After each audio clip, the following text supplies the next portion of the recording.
Assalamualaikum warahmatullahi wabarakatuh.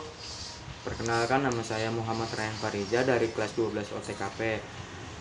Kali ini saya akan membawakan cerita tentang legenda Batu Menangis.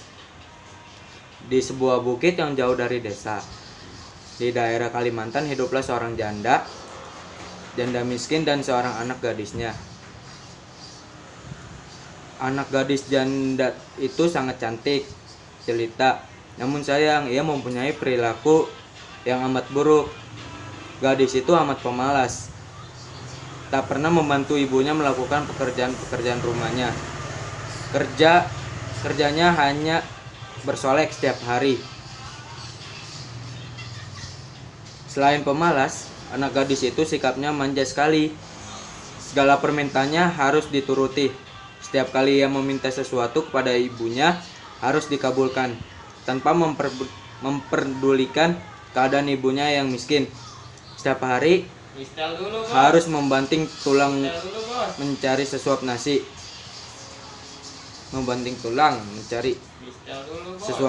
Pada suatu hari, anak gadis itu diajak ibunya turun ke desa untuk berbelanja.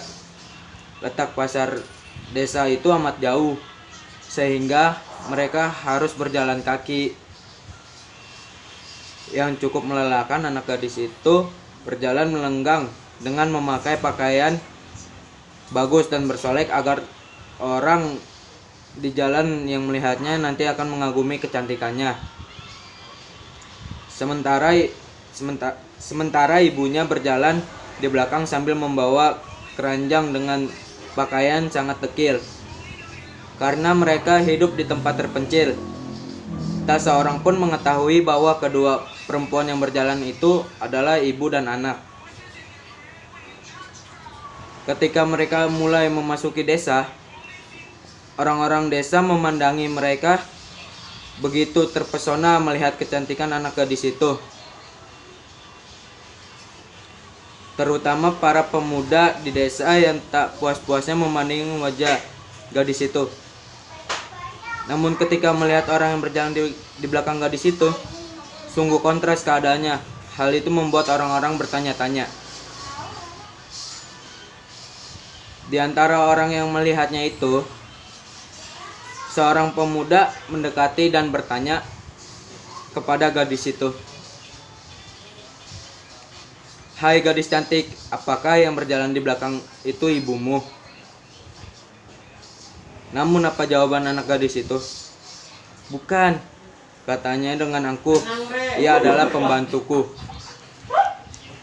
Kedua ibu dan anak itu kemudian meneruskan perjalanan. Tak seberapa jauh, mendekati lagi seorang pemuda dan bertanya kepada gadis itu,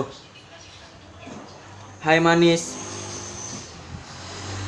apakah yang berjalan di belakangmu itu ibumu?" Si gadis itu menjawab, bukan, dengan mendongakkan kepalanya. "Ia adalah budak." Begitulah setiap gadis itu bertemu dengan seseorang di sepanjang jalan yang menanyakan perihal ibunya, selalu menjawab itu. Ibunya diperlakukan sebagai pembantu dan budaknya.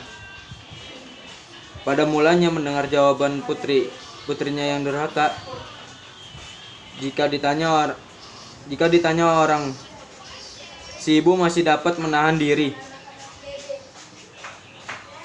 Namun setelah berulang kali didengar jawabannya yang sama,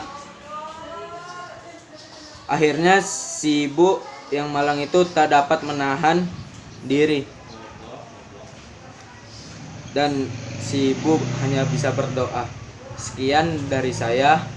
Wabillahi taufik wal hidayah. Wassalamualaikum warahmatullahi wabarakatuh.